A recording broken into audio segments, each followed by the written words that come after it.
Assalamualaikum warahmatullahi wabarakatuh.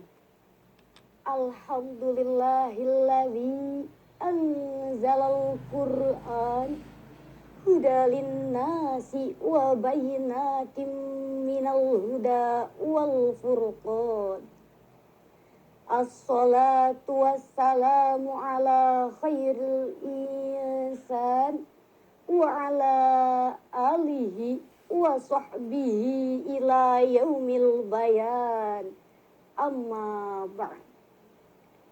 Pemirsa TVRI yang dirahmati Allah, Napoleon, seorang orientalis berkebangsaan Prancis, mengatakan, "The principle of Quran with the only book can lead men to happiness." Al-Quran adalah prinsip, merupakan satu-satunya kitab suci yang menghantarkan manusia kepada kepulauan nan bahagia.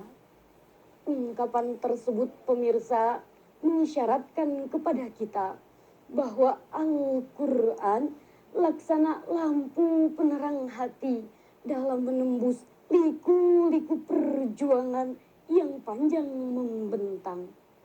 Al-Quran laksana benteng yang kokoh dalam mengkonter godaan dan tipuan setan. Al-Quran laksana ajimat penyelamat dari kesesatan hidup dan kehidupan. Pendek kata, Al-Quran adalah satu-satunya kitab suci yang menghantarkan manusia kepada keselamatan dan kebahagiaan, serta senantiasa relevan dengan perkembangan dan tuntutan zaman. Rasul mengatakan, "Iqra'ul Qur'an fa innahu ya'ti yaumal qiyamah syafi'an li ashabih." Bacalah dan kajilah Al-Quran, karena ia akan datang pada hari kiamat sebagai penolong. Pemirsa TVRI yang dirahmati Allah, dalam rangka menjadikan Al-Quran sebagai petunjuk kehidupan, pada kesempatan yang berbahagia ini, kami akan membawakan syarahan dengan judul Fungsi Al-Quran dalam Kehidupan, dengan rujukan Quran Surah Yunus ayat 57. A'udzu billahi minasy syaithanir rajim.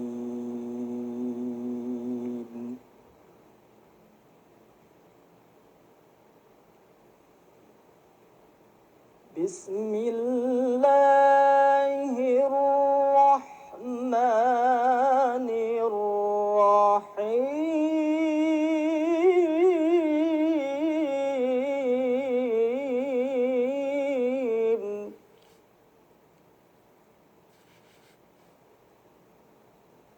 Ya ayyuhan nasu qad ja'atkum maw'idhatum mir rabbikum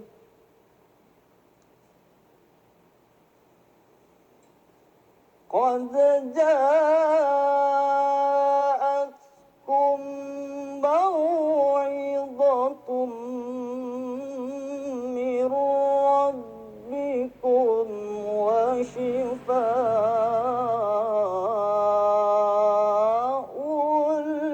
lima fis sudur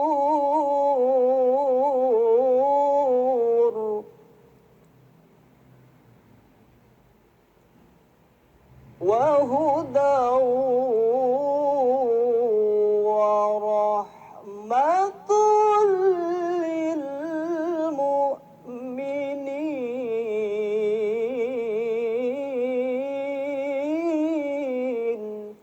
Hamba berlindung kepada Allah dari godaan setan yang terkutuk. tutup dengan menyebut nama Allah yang Maha Pengasih lagi Maha Penyayang. Wahai manusia, sungguh telah datang kepadamu pelajaran Al-Quran dari Tuhanmu, penyembuh bagi penyakit yang ada di dalam dada, dan petunjuk serta rahmat bagi orang-orang yang beriman.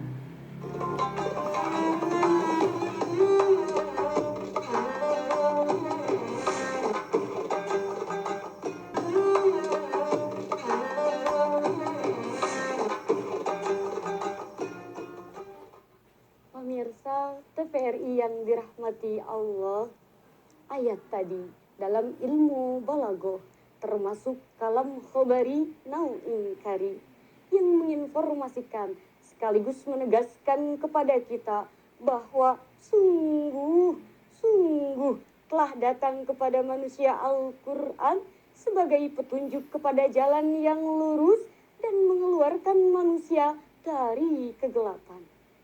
Lalu, apakah fungsi Al-Quran itu? Ayat tadi, sebagaimana yang ditafsirkan oleh Imam Ali As-Sobuni dalam Sofwatut Tafasir, menjelaskan ada 4 fungsi diturunkannya Al-Quran. Pertama, mau'idatu min rabbikum ay mau'idatu min khalaqakum. Al-Quran berfungsi sebagai pelajaran dari Tuhan yang Maha Pengajar. Berkaitan dengan hal tersebut, Imam Al-Ghazali dalam Zawahir Al-Quran mengatakan, seluruh cabang ilmu pengetahuan, baik yang terdahulu maupun yang kemudian, baik yang sudah diketahui maupun yang belum, semuanya bersumber dari Al-Quranul Karim.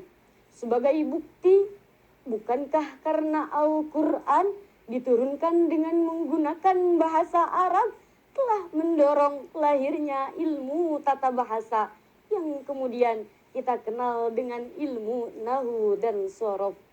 Bukankah karena Al-Quran diturunkan dengan menggunakan bahasa yang indah, retoris, puitis, serta argumentatif telah mendorong lahirnya ilmu retorika dan sastra yang kemudian kita kenal dengan ilmu balaghah dan mantik?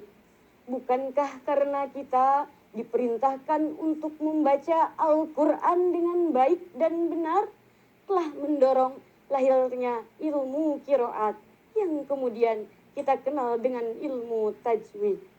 Pemirsa, bukankah karena Al-Quran menceritakan proses penciptaan manusia dan alam telah mendorong lahirnya ilmu kehidupan yang kemudian kita kenal dengan biologi?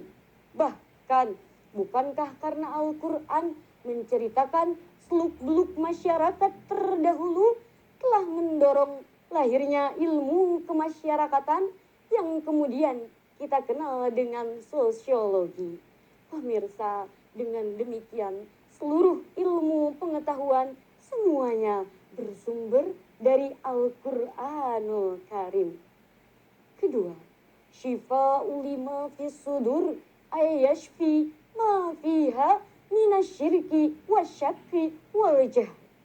Al-Quran berfungsi sebagai obat penyakit batin seperti syirik, ragu, dan bodoh.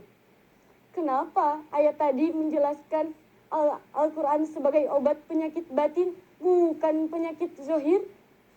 Penyakit batin memang berbahaya. Dengan demikian pemirsa, penyakit asma, jantung, tumor memang berbahaya dan dapat merusak tubuh manusia. Tapi penyakit sombong, iri hati, dengki, frustasi, korupsi, haus kursi, menghalalkan segala cara untuk mendapatkan jabatan dan popularitas diri jauh lebih berbahaya dan dapat merusak tatanan masyarakat dan bangsa. Oleh karena itu, pemirsa, Al-Quran turun sebagai obat penyakit batin. Lalu, bagaimana Al-Quran mengobati penyakit batin?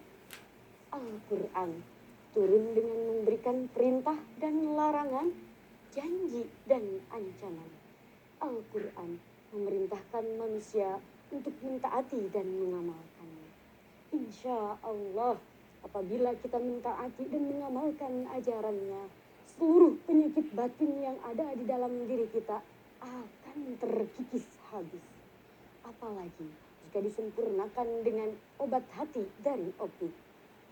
Obat hati ada 5 perkaranya. Yang pertama, baca Quran dan maknanya. Yang kedua, sholat malam dirikanlah. Yang ketiga, berkumpullah dengan orang soleh.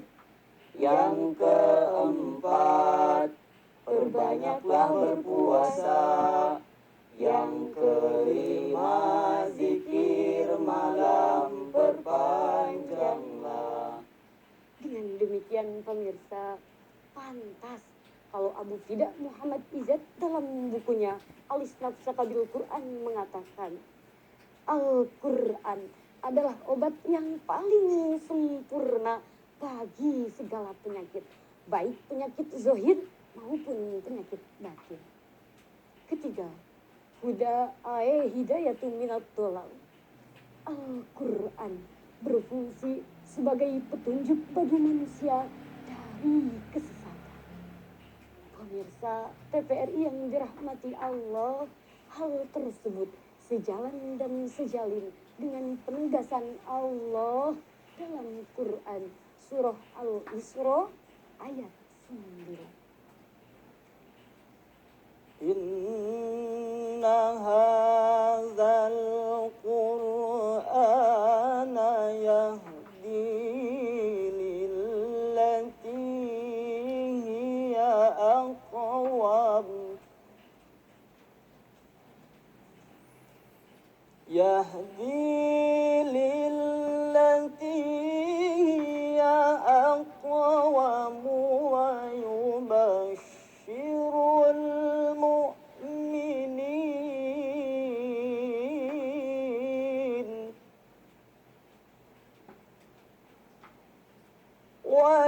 ويبشر المؤمنين الذين يعملون الصالحات الذين يعملون الصالحات أن لهم أجرا كبيرا. صدق الله العظيم. Sungguh Al-Quran ini memberi petunjuk ke jalan yang paling lurus dan memberi kabar gembira kepada orang-orang yang mengerjakan kebajikan bahwa mereka akan mendapatkan pahala yang besar. Maha benar Allah dan Maha Agung.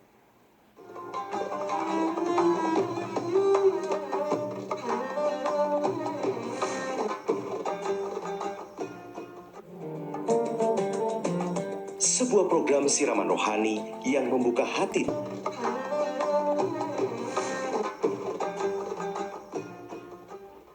Pemirsa TVRI yang dirahmati Allah, ayat tadi menjelaskan kepada kita bahwa Allah menurunkan Al-Quran sebagai petunjuk bagi manusia serta membimbing dan membawanya kepada keselamatan baik di dunia terlebih lagi di akhirat. Berkaitan dengan hal tersebut, Profesor Dr. Quraisy Shihab dalam wawasan Al-Quran mengatakan, seluruh ayat yang ada di dalam Al-Quran semuanya berisi tentang ajaran yang relevan dengan perkembangan dan tuntutan zaman, serta mampu memberikan solusi terhadap berbagai permasalahan, baik yang bersifat ibadah ritual maupun sosial, termasuk di dalamnya tentang etika kenegaraan. Oleh karena itu, pemirsa, kalau kita sudah mampu membaca isi Al-Quran, menjadikannya petunjuk kehidupan, serta mengamalkan ajarannya, dipastikan segala perilaku kita tidak akan bertentangan dengan ajaran Tuhan dan tidak akan berselisih dengan tuntutan agama, siapapun dia dan apapun profesinya. Seorang pejabat, kalau sudah menjadikan Al-Quran sebagai petunjuk hidupnya, dia tidak akan berani korupsi meskipun rakyat tidak tahu. Seorang pedagang, kalau sudah menjadikan Al-Quran sebagai petunjuk hidupnya, dia tidak akan curang mengurangi timbangan meski pembeli tidak mengerti. Seorang suami, kalau sudah menjadikan Al-Quran sebagai petunjuk hidupnya, dia tidak akan selingkuh meskipun sedang sendiri. Demikian pula pemirsa, seorang pemuda dan pemudi yang sedang asyik memadu kasih, kalau sudah menjadikan Al-Quran sebagai petunjuk hidupnya, dia tidak akan berani berbuat yang macam-macam meskipun keadaan mendukung, senyap dan sepi. Keempat, rahmatul lil mu'minin ay rahmatul li ahlil iman. Al-Quran berfungsi sebagai rahmat bagi insan yang beriman.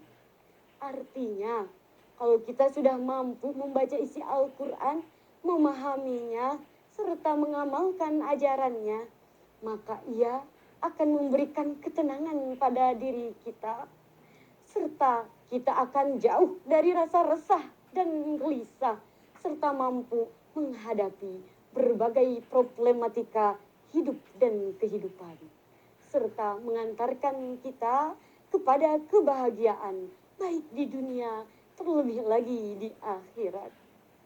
Pemirsa TVRI yang dirahmati Allah, Rasul pernah berjanji, man ja'alal Qur'an imamahu saqahu ilal jannah, wa man ja'alal Qur'an wara'ahu qadahu ilan nar. Barang siapa yang menjadikan Al-Quran sebagai imamnya, maka akan membawanya ke syurga.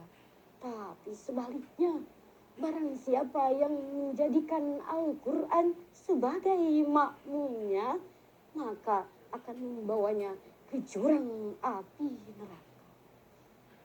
Pemirsa TVRI yang dirahmati Allah, uraian ini dapat disimpulkan. Al-Quran adalah firman Allah yang berfungsi pertama sebagai pelajaran bagi manusia. Yang kedua, sebagai obat penyakit yang ada di dalam dada. Yang ketiga, sebagai petunjuk dalam menghadapi berbagai problematika. Dan yang keempat, sebagai rahmat dalam menggapai kebahagiaan di dunia, terlebih lagi di akhirat. Oleh itu pemirsa, dalam rangka menjadikan Al-Quran sebagai petunjuk dalam kehidupan manusia, mari kita baca, pahami, dan renungkan isinya. Mudah-mudahan dengan hal tersebut kita mampu hidup bahagia, baik di dalam lingkungan keluarga, masyarakat, negara, dan bangsa. amin, Ya Rabbal Alamin. Pemirsa TVRI yang dirahmati Allah, syarahan ini akan ditutup dengan doa khatmil Quran. Allahumma rahamna bil Qur'an waj'alhu lana imaman wa nuran wa hudan wa rahmah. Allahumma zakirna minhu ma nasina wa 'allimna minhu ma jahilna warzuqna tilawatahu ana al-laili wa atrafan nahar waj'alhu lana hujjatan ya Rabbal Alamin. Allah turunkan rahmat Quran, jadikan Quran cahaya petunjuk kebenaran. Allah ingatkan kami semua yang kami lalai, berikanlah ilmu yang bermanfaat. Jadikan Quran bacaan yang kami cintai di dunia dan akhirat. Jadikan Quran penerang ya Rabbal Alamin. Amin. Ya Rabbal Alamin. Pemirsa TVRI yang dirahmati Allah, demikian yang dapat kami sampaikan. Wassalamualaikum